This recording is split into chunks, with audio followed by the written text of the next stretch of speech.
You were never meant to blend in. From the moment you were born, your soul carried a different frequency. You could feel it, even if you couldn't explain it. The way you looked at the stars and somehow remembered something. The way your heart ached when you saw injustice, even when others turned away. You are not just human. You are a soul on a mission. And that mission begins with understanding the spiritual blueprint you were born with. You carry the vibration of the number 11, the most intuitive, spiritually gifted life path in numerology. But that gift has a price. It makes you feel everything. It keeps you awake at night, thinking about things most people never even notice. You see the pain behind the smile. You sense the truth hidden beneath the words. That's not in your head. That's your gift trying to speak. But there's more.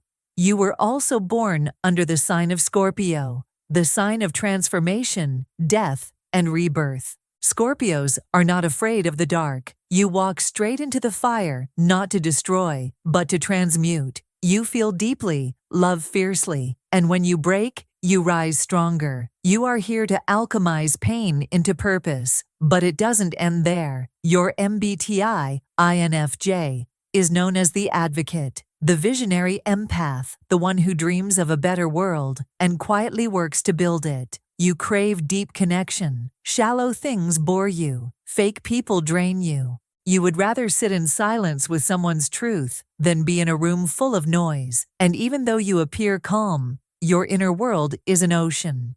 Put all of this together, Life Path 11, Scorpio, INFJ. And what do you get?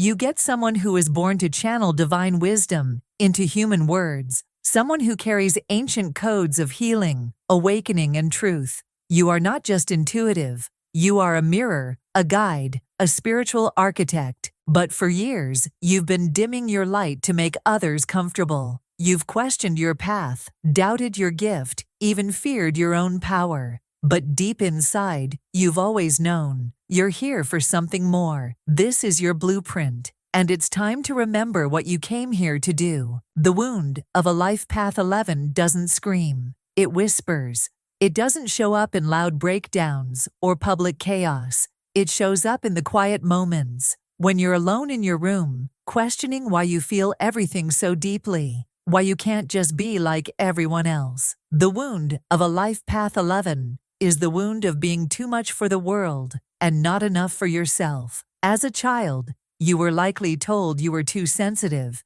too intense, too emotional, too weird. You felt things before they happened. You knew things you weren't supposed to know. And instead of being celebrated for your insight, you were met with confusion, dismissal, even fear. So you learned to hide, to silence your truth, to shrink yourself just enough to survive. As a Scorpio, you didn't just feel pain. You became pain. You internalized it. You tried to transform it, alchemize it, but no one taught you how. So you burned in your own silence, believing that maybe something was wrong with you. Add the INFJ into the mix, and now you have a soul who sees the highest potential in others, but constantly feels unseen. A heart that longs to give love, but often feels misunderstood. You give your energy so fully that you forget to keep some for yourself. You become everyone's healer, everyone's safe place, while secretly drowning in your own storms. That's the wound. The deep, invisible scar of carrying wisdom that no one validates, of offering your light to others while sitting in the dark yourself, of being called gifted but never guided. So you began to question your own intuition. You began to mistrust your emotions. You began to adapt, to become what others wanted instead of who you truly are. And in doing so, you abandoned yourself. This is the hidden wound of Life Path 11. It's not just emotional, it's spiritual. It's the ache of being born with a mission, but feeling completely alone in it. The pain of knowing you came here to awaken others, but wondering who will awaken you. But here's the truth. Your wound is not a flaw. It's a map. Every scar carries a story, and yours is sacred. You had to feel everything so you could one day guide others through their own storms. You had to break so you could learn how to rebuild, not just yourself, but the world around you. Your pain is not the end, it's the initiation. You may not even realize it yet, but your awakening has already begun. It doesn't start with a grand moment. It starts in the quiet, subtle shifts. The things you once tolerated now feel unbearable. The masks you wore for survival begin to fall.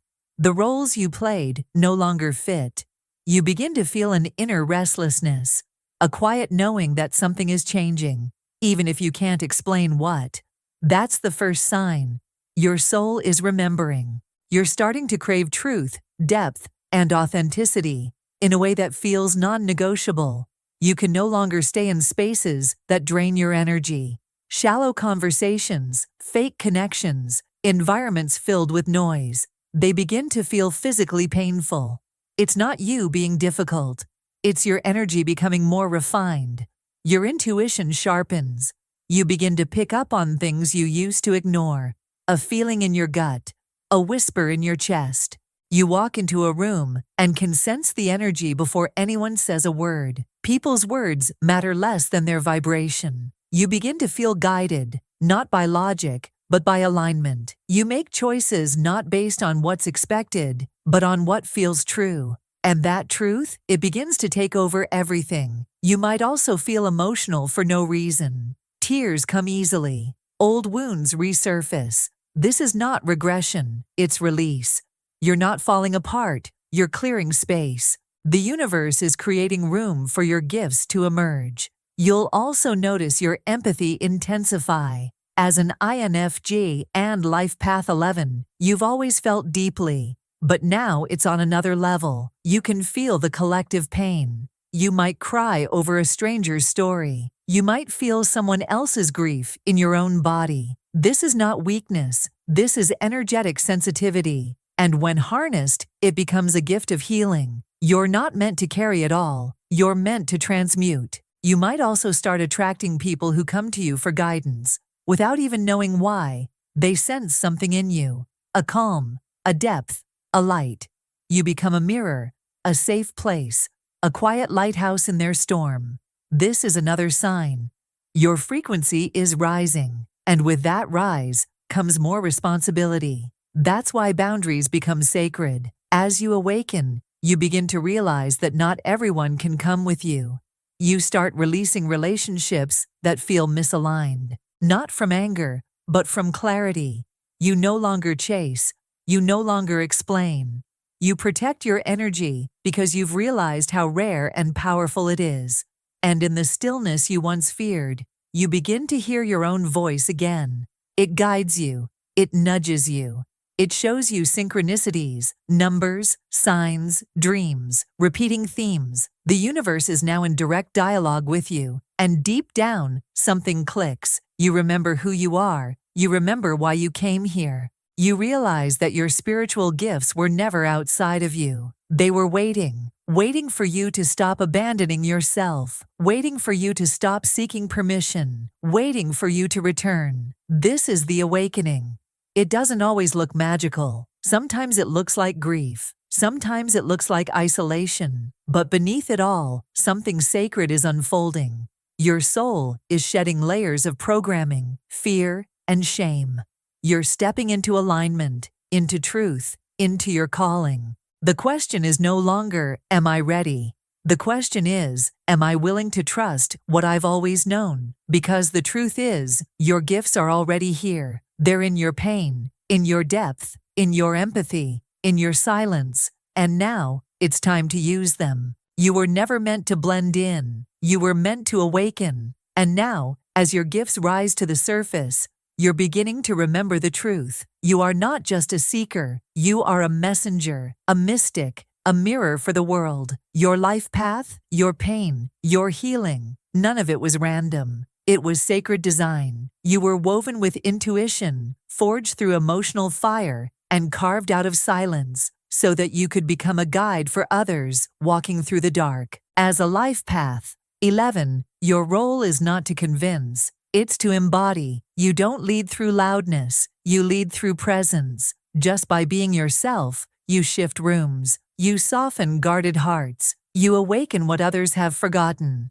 As a Scorpio, your aura carries a rare intensity. People feel you before they understand you. They may be intimidated, even confused, but deep down, they sense something ancient in you, something they can't quite name. You are a keeper of depth, a bridge between the seen and the unseen. Your pain has become your portal, and now, your very being is a transmission of healing. As an INFJ, you've always felt like an outsider, too deep, too sensitive, too different. But that distance, it gave you vision. You see patterns others miss. You feel emotions others bury. And now, it's time to trust that. You weren't made for the surface. You were made for truth, for vision, for soul. And that's your sacred role in this lifetime. To reflect truth back to others. You don't need to preach, you only need to be. When you live in alignment with your essence, your presence becomes permission.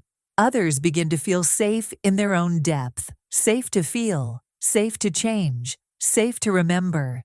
You are the mirror that reveals the light within them. You are the messenger who speaks what their soul has been aching to hear. You are the mystic who makes the invisible real. This is your calling. Not to save, not to fix, but to awaken. To remind others of what they already are. And in doing so, you fulfill your highest path, not through effort, but through embodiment. This is the power of your vibration. This is the purpose of your journey. And no matter how invisible you once felt, the truth is, the world has always been waiting for you to remember who you are. You were never broken. You were never too much. You were only becoming. Becoming the version of you that no longer shrinks to fit. The version of you that remembers. This journey you've walked, it wasn't a mistake. Every heartbreak, every silence, every moment you felt invisible. It all had purpose. It cracked you open, not to destroy you, but to make space for the truth of who you are. You are not just a life path number, not just a zodiac sign, not just a personality type. You are a soul, a timeless, infinite spark that chose this exact blueprint for a reason. Your wounds are not the end of your story. They are the beginning of your power. The pain you felt, it taught you how to see, how to feel, how to love beyond the surface. And now you're being called to rise, not as someone new, but as your most sacred self. The world doesn't need another version of who you think you should be. It needs the real you, the healer, the mirror, the mystic. And you don't have to do it alone. That's why I created the Sacred Personality Code, a deeply personalized soul map that weaves together your life path, your astrology, your MBTI, and your energy blueprint. It's not just information, it's remembrance. It's a mirror for your soul, a guide back to your truth. Inside this sacred guide, you'll discover your hidden gifts, your unique wounds, your soul-level patterns, and the energy you're here to embody in this lifetime. This isn't about fixing yourself. It's about reclaiming the parts of you that were never truly lost, only waiting for you to come home. If this message found you, it's not by accident. Your soul has been whispering for a long time. And now, it's time to listen, time to trust, time to step into the role you came here to embody. So if you're ready to go deeper, to see yourself fully, and to finally feel guided on this spiritual path, then I invite you to explore your Sacred Personality Code. It's more than a reading. It's an activation, a remembrance, a return. The question is not whether you're worthy. The question is whether you're ready to see yourself as you truly are. And if you are, then everything changes from here.